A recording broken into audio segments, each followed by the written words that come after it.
नमस्कार विज्ञान रस स्वागत है आपके अपने अध्ययन मंच पर। आज की क्लास में हम लोग सीखेंगे लघु बीजार्धानी संरचना के बारे में, स्ट्रक्चर ऑफ माइक्रोस्पोरेंजियम के बारे में। जब परागकोश का अनुप्रस्थ काट ट्रांसवर्स सेक्शन किया गया था तब देखने पे यह पता चला कि जो है यह लघु बीजार्धानी जो है लगभग गोलाकार होती है और यह 4 परतों से ढकी होती है, 4 परतों से घिरी होती है, या कह सकते हैं 4 परतों से बनी होती है। लघु बीजार्धानी बाह्य रूपरेखा में लगभग गोलाकार होती है। यह सामान्यतः 4 परतों से ढकी होती है। सबसे बाहरी परत जो है, जो आउटर मोस्ट लेयर कहलाती है, उसका नाम होता है बाह्य त्वचा एपिडर्मिस। दूसरी जो लेयर है वह है अंतस्थिसियम एंडोथीसियम। तीसरी जो लेयर है मध्य परत मिडिल लेयर। चौथी जो लेयर है वह है टेप्टम। अभी चारों के बारे में जानने का प्रयास करते हैं। बाह्य त्वचा सबसे बाहर होती है, इसीलिए इसे कहा जाता है बाह्य परत लेयर, आउटर मोस्ट लेयर कहलाती है। एपिडर्मिस एक सिंगल लेयर का बना होता है। एपिडर्मिस एक सिंगल लेयर का बना होता है, इसीलिए कहा जाता है एपिडर्मिस एक परत की बनी होती है। बाह्य त्वचा एपिडर्मिस का मुख्य काम होता है सुरक्षा प्रदान करना। सुरक्षा प्रदान करने के साथ साथ जो है परागकोश के हटने में, डेhiscence होने में मदद करना, ताकि परागकोश के अंदर जो परागकण हैं वो बाहर अवमुक्त हो जाएं, बाहर रिलीज हो जाएं। अंतस्थिसियम एंडोथीसियम एपिडर्मिस के ठीक नीचे, एपिडर्मिस के ठीक नीचे एक लेयर पाई जाती है जिसे कहा जाता है एंडोथीसियम। यह एंडोथीसियम भी सिंगल लेयर का बना होता है, इसीलिए कहा जाता है एक परत की बनी होती है। एंडोथीसियम एपिडर्मिस के ठीक नीचे पाई जाती है सिंगल लेयर। यह अंतस्थिसियम जो है आद्रताग्राही होती है, हाइग्रोस्कोपिक इन नेचर की होती है। आद्रताग्राही का मतलब यह एनवायरनमेंट से मॉइस्चर को जो है एब्जॉर्ब कर लेती है। एंडोथीसियम की जो कोशिकाएं होती हैं वह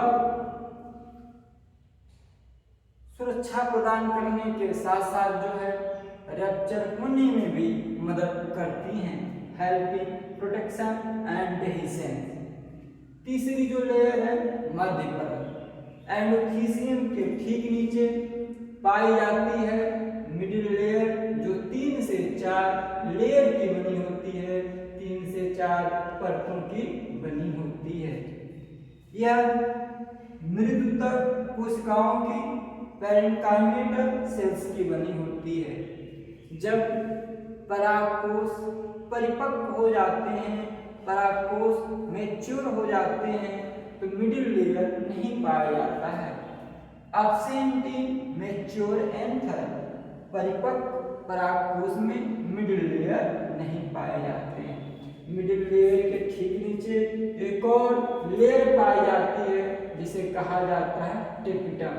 यह अंदर पाई जाती है, अंदर पाए जाने की वजह से इसे इंटरनल लेयर, आंतरिक परत के नाम से भी जाना जाता है। इंटरनल लेयर यह सिंगल लेयर की बनी होती है, एक परत की बनी होती है। इसका मुख्य कार्य होता है परागकणों को पोषण प्रदान करना, परागकणों को न्यूट्रिशन प्रदान करना।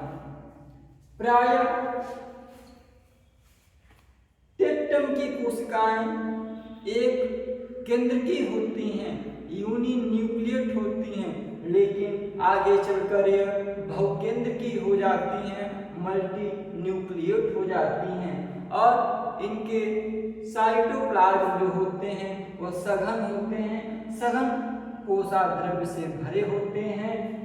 टेप्टम की कोशिकाएं जो होती हैं प्राय शुरुआत में हैप्लॉइड हैप्लॉइड नेचर की होती हैं, लेकिन आगे चलकर जब ये मैच्योर होती हैं तो बहुगुणित हो जाती हैं, पॉलीप्लॉइड नेचर की हो जाती हैं।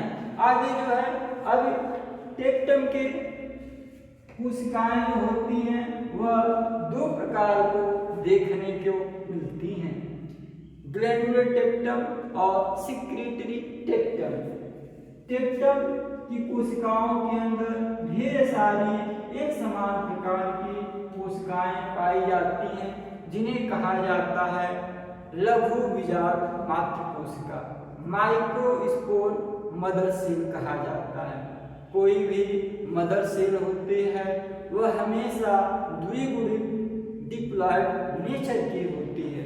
यह बहुत पूछा जाता है टेक्टम की कोशिकाएं किस नेचर की होती हैं, तो आपका जवाब होना चाहिए पॉलीप्लॉइड नेचर।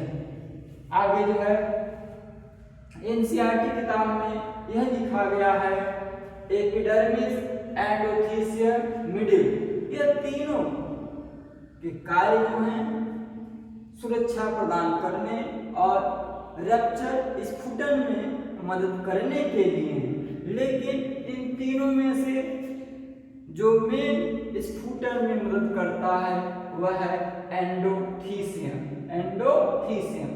एंडोथीसियम से शानदार प्रश्न बन के यह आता है कि जो है फाइब्रस लेयर किसमें पाई जाती हैं, तो आप जवाब देंगे एंडोथीसियम में।